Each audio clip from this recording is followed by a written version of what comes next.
Hello les amis, c'est Karen sur Cas Concret, en direct de l'île de la Réunion. J'espère que vous allez bien. Je me lève pour aller marcher ce matin au bord de la plage et il y a une énergie tout de suite qui est venue me chatouiller le cerveau au réveil. Et puis bien évidemment, comme je suis allée scroller sur Facebook, comme plein de monde, eh bien je suis tout de suite tombée sur une de mes amies dans le fil d'actu qui était tombée sur la même énergie que moi. Donc je me suis dit, comme toujours, j'écoute les synchronicités, je me suis dit c'est le moment de vous faire un petit interlude par rapport à ça. Et je voulais vous parler d'obéissance, mes amis. D'où est-ce que ça vient ce truc-là? Est-ce que vous vous êtes déjà demandé d'où est-ce que ça vient ce concept d'obéissance? Le mot même, quand est-ce qu'il a été créé, etc. Alors malheureusement, je ne vais pas pouvoir vous répondre, puisque je vous dis, là, je suis partie sur la plage, donc je n'ai pas l'étymologie du mot, ou d'ailleurs, si quelqu'un la connaît, n'hésitez pas à mettre en commentaire. Mais l'étymologie du mot et puis sa racine, quoi. Parce que je vous invite à aller regarder ce que signifie le mot travail, hein. Aussi, ça c'est une bonne idée.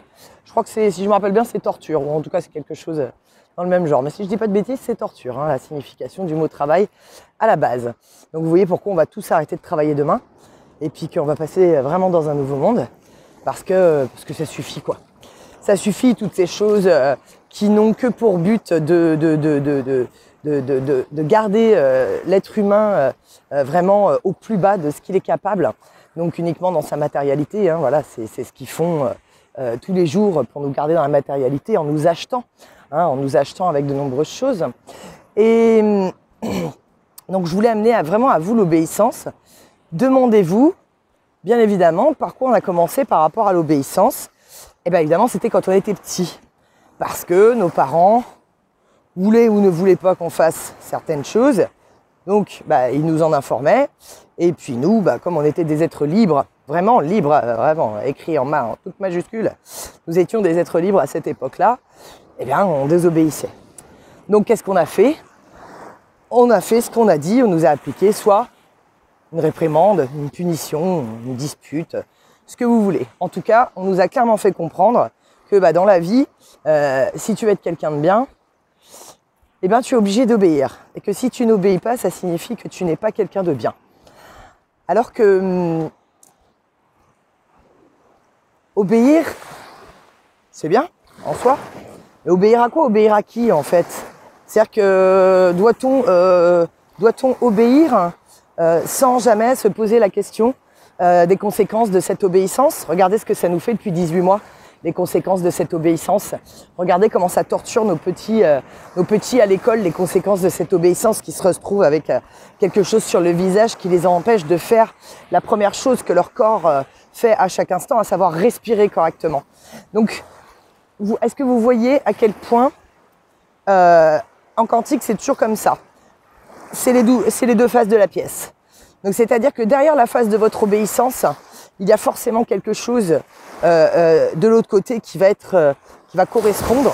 Oula, les vagues sont hautes, faut que je fasse gaffe. Haute, façon de parler, pour mouiller mon téléphone. Il y aura forcément des choses, ça y est, j'ai perdu le fil de ce que je disais. Donc par rapport à cette obéissance, demandons-nous.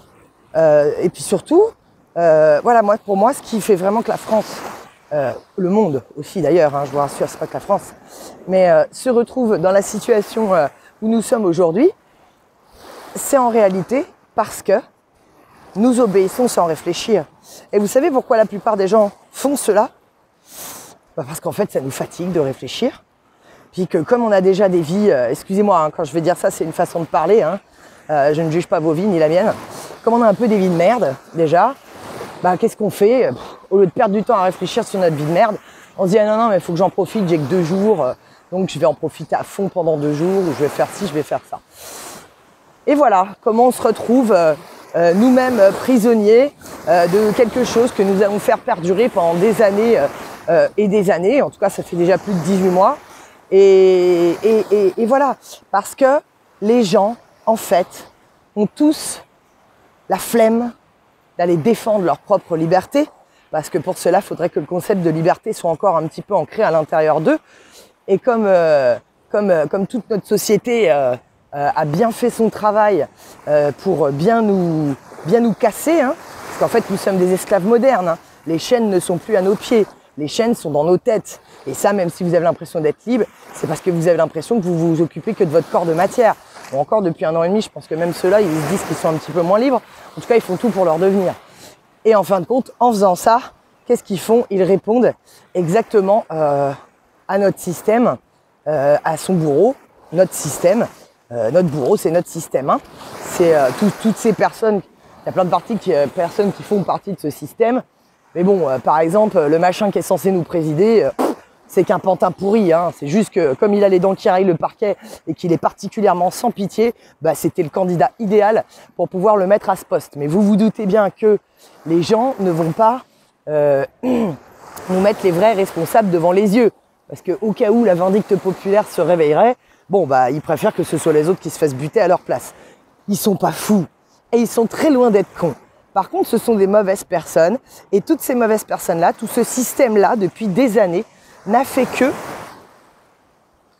nous dresser à être de plus en plus obéissants via l'école, etc. Et puis, ils ont fait des tests. En 2009, il y avait déjà les histoires d'injection, de on va tous mourir, sauf qu'en 2009, en fait, ça n'a pas pris. Les médias n'étaient pas encore assez corrompus, aujourd'hui ils le sont. Et puis Internet avait moins de pouvoir, donc voilà. Mais ils avaient le temps à la base. Hein. Et en fait, donc, demandez-vous vraiment, prenez une feuille et puis écrivez à qui est-ce que j'obéis? Pourquoi? Je sais pas, qu'est-ce que ça comble chez vous comme besoin? Vous dire, oh, bah, ça m'allège l'esprit de me débarrasser de telle ou telle chose. Voilà, par exemple, évidemment, on va obéir à notre médecin. S'il nous fait une prescription parce qu'on est en mauvaise santé et qu'on va pas bien, bon, et ben c'est logique, on va obéir à notre médecin.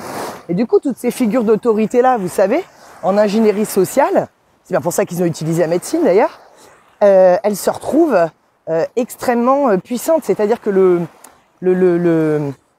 l'uniforme, donc là la blouse blanche, mais l'uniforme nous impose, ça correspond par défaut dans notre tête à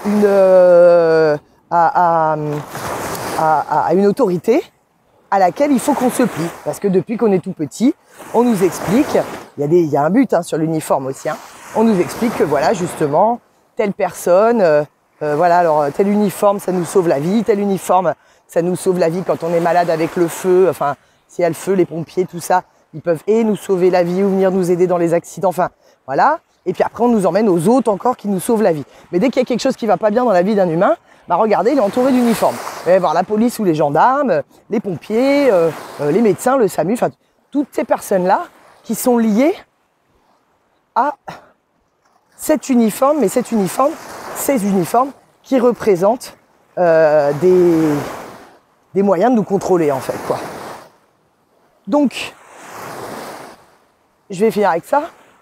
Vous avez bien compris que le rôle de l'univers, c'est qu'on retrouve notre pouvoir d'être souverain.